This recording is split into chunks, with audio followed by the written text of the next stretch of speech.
ನಮಸ್ಕಾರ ವೀಕ್ಷಕ ಬಂಧುಗಳೇ, ಮುಜರಾಯಿ ಇಲಾಖೆಯ ರಾಯರಾಯ ಕಲ್ಯಾಣ ಮಂಟಪದ ಮೊಹಲ್ಲಾದಲ್ಲಿ ನಿಂತಿದ್ದೀವಿ. ಯಾಕೋ ಬರ್ತಾ ಬರ್ತಾ ಮುಜರಾಯಿ ಇಲಾಖೆಯ ವ್ಯವಸ್ಥೆ ಹದಗೆಡ್ತಿದೆಯಾ ಅಂತ ಅನಿಸ್ತಿದೆ. ಕಳೆದ 4 ದಿನಗಳ ಹಿಂದೆ 20ನೇ ತಾರೀಕು 11 ಗಂಟೆ ಅಷ್ಟೊತ್ತಿಗೆ ರಿಯಲ್ ಎಸ್ಟೇಟ್ ಏಜೆಂಟ್ಗಳು 2 ಬೇರೆ ಬೇರೆ ಕಾರ್ಗಳಲ್ಲಿ ಬಂದು ಈ ಜಾಗ ಎಲ್ಲ ನಮ್ಮದೇ ಅಂತೇಳಿ ಬೇರೆ ಬೇರೆ ಏಜೆಂಟ್ಗಳಿಗೆ ತೋರಿಸ್ತಿದ್ರು. ಇದು ಸುಮಾರು ವರ್ಷಗಳಿಂದ ಈ ಕೆಲಸ ನಡೀತಾ ಇದೆ. ಆದರೆ ನೌಕರರು ಸುಮ್ಮನೆ ನೋಡ್ಕೊಂಡು ನಿಂತ್ಕೊಳ್ಳೋರು ಯಾರು ಪ್ರಶ್ನೆ ಮಾಡ್ತಿರ್ಲಿಲ್ಲ. 20ನೇ ತಾರೀಕು ಇಲ್ಲಿ ನೌಕರರು ವಿಡಿಯೋ ಮಾಡೋಕೆ ಹೋಗಿದ್ದಾರೆ ಅವ್ರನ್ನ. ಯಾಕೆಂದ್ರೆ ಮೇಲಧಿಕಾರಿಗಳಿಗೆ ಹೇಳಬೇಕಲ್ಲ ಯಾರು ಬಂದಿದ್ರು ಏನು ಅಂತೇಳಿ. ಅವರು ಜೋರು ಮಾಡಿದ್ದಾರೆ, ನಾನು 23 ವರ್ಷಗಳಿಂದ ಈ ಜಾಗಕ್ಕೆ ಬರ್ತಾ ಇದ್ದೀನಿ, ಎಷ್ಟು ಹಣ ಖರ್ಚು ಮಾಡಿರ್ಬೋದು, ಈ ಜಾಗ ನಂದೆ, ಹೆಂಗೆ ವಿಡಿಯೋ ಮಾಡ್ತೀಯ ಅಂತೇಳಿ ಆ ನೌಕರರ ಮೊಬೈಲ್ನ ಕಿತ್ತು ಬಿಸಾಕ್ತಾರೆ. ಕಾರ್ಗಳಲ್ಲಿ ಲಾಂಗ್ ಇದೆ, ಎಲ್ಲ ತೊಗೊಂಬಂಡ್ರು, ಇವನ್ನೆಲ್ಲ ಮುಗಿಸ್ಬಿಟ್ಟು ಹೋಗ್ಬಿಡೋಣ ಅಂತ ಹೇಳ್ತಾರೆ. ಅಂದರೆ ಬೆಂಗಳೂರು ಮಹಾನಗರದಲ್ಲಿ ಒಂದು ಧಾರ್ಮಿಕ ಕ್ಷೇತ್ರದಲ್ಲಿ ಧಾರ್ಮಿಕ ಸ್ಥಳ, ಮುಜರಾಯಿ ಇಲಾಖೆಗೆ ಸಂಬಂಧಪಟ್ಟಂಥ ಸ್ಥಳ, ಇಂಥ ಜಾಗದಲ್ಲಿ ಇಂಥ ವ್ಯಕ್ತಿಗಳು ಹೇಗೆ ಬಂದರು? ಇದರಲ್ಲಿ ನೌಕರರು ಕೂಡ, ಕೆಲವು ನೌಕರರು ಇದರಲ್ಲಿ ಶಾಮೀಲಾಗಿದ್ದಾರೆ ಅಂತ ಅನಿಸುತ್ತೆ. ಇಲ್ಲಿದ್ರೆ ಅಷ್ಟು ಧೈರ್ಯವಾಗಿ ಬಂದು ಆ ರೀತಿ ದಂಧೆ ಮಾಡೋದಕ್ಕೆ ಸಾಧ್ಯ ಇಲ್ಲ ಅಂತ ಅನಿಸುತ್ತೆ. ಕಾರ್ಯನಿರ್ವಾಹಕ ಅಧಿಕಾರಿಗಳಿಗೆ ಫೋನ್ ಮಾಡಿಕೊಡ್ತಾರೆ ನೌಕರರು, ಅವ್ರಿಗೂ ಕೂಡ ಅವಾಚ್ಯ ಶಬ್ದಗಳಿಂದ ಆ ವ್ಯಕ್ತಿಗಳು ಮಾತಾಡ್ತಾರೆ.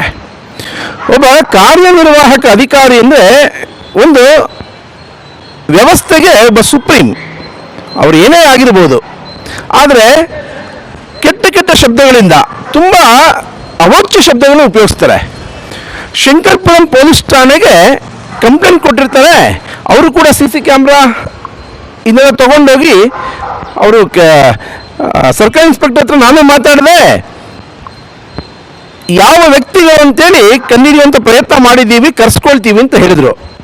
ಅಂದರೆ ಇದು ಅಲ್ಲಲ್ಲಿ ಎಲ್ಲ ಮುಜರಾಯಿ ಇಲಾಖೆಯ ವ್ಯಾಪ್ತಿಗೆ ಬರುವಂಥ ಸೈಟ್ಗಳಿರ್ಬೋದು, ಜಮೀನುಗಳಿರ್ಬೋದು, ಆಸ್ತಿಗಳ ಮೇಲೆ ಕಣ್ಣು ಕೆಲವರಿಗೆ ಬೀಳ್ತಾ ಇದೆ.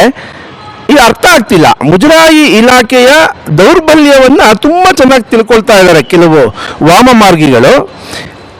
ನಾನು ಮಾನ್ಯ ಆಯುಕ್ತರಿಗಾಗಲಿ ಸಚಿವರಿಗಾಗಲಿ ಹೇಳೋದಿಷ್ಟೇ, ಎಲ್ಲೆಲ್ಲಿ ಪ್ರಮುಖವಾದ ದೇವಾಲಯಗಳಿದೆ ಅಲ್ಲಿ KAS ಆಫೀಸರ್ಸ್ನ ಜೋಡಿಸಿ, ಕೇಂದ್ರ ಸ್ಥಾನಿಕ ಸಹಾಯಕರು ಇರ್ಬೋದು, ಈ ಥರ ಪ್ರಮುಖವಾದ ದೇವಾಲಯಗಳಿಗೆ KAS ಆಫೀಸರ್ಸ್ನ ಜೋಡಿಸಿದರೆ ಅವ್ರಿಗೆ ವಿದ್ಯೆ ವಿವೇಕ ಎರಡೂ ಇರುತ್ತೆ.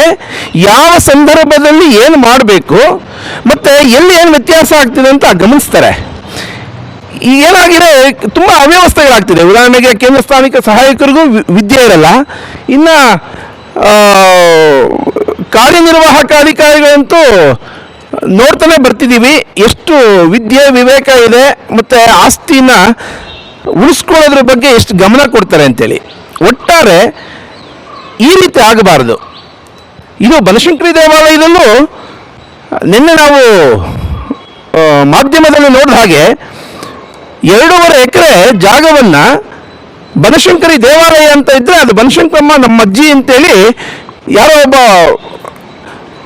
ವ್ಯಕ್ತಿ ಖಾತೆನ ಮಾಡಿಸ್ಕೊಂಡು ಅದನ್ನು ಮಾರಾಟಕ್ಕೆ ಇಡುವಂಥ ಕೆಲಸ ಮಾಡಿದ್ದಾರೆ. ಈ ರೀತಿ ಅಲ್ಲಲ್ಲಿ ಈ ರೀತಿ ಆಗ್ತಿದೆ. ಮಾನ್ಯ ಆಯುಕ್ತರು ಇದನ್ನು ಗಂಭೀರವಾಗಿ ತಗೊಳ್ಬೇಕು. ದೇವಾಲಯಗಳ ಆಸ್ತಿಯನ್ನು ಉಳಿಸುವಂಥ ಪ್ರಯತ್ನ ಮಾಡಬೇಕು. ಧಾರ್ಮಿಕ ಕ್ಷೇತ್ರಕ್ಕೆ ಐತಿಹಾಸಿಕವಾದ ಒಂದು ಶಕ್ತಿ ತುಂಬುವಂಥ ಕೆಲಸ ಮಾಡಬೇಕು ಅಂತ ಆಗ್ರಹ ಮಾಡ್ತಾ ಇದ್ದೀನಿ.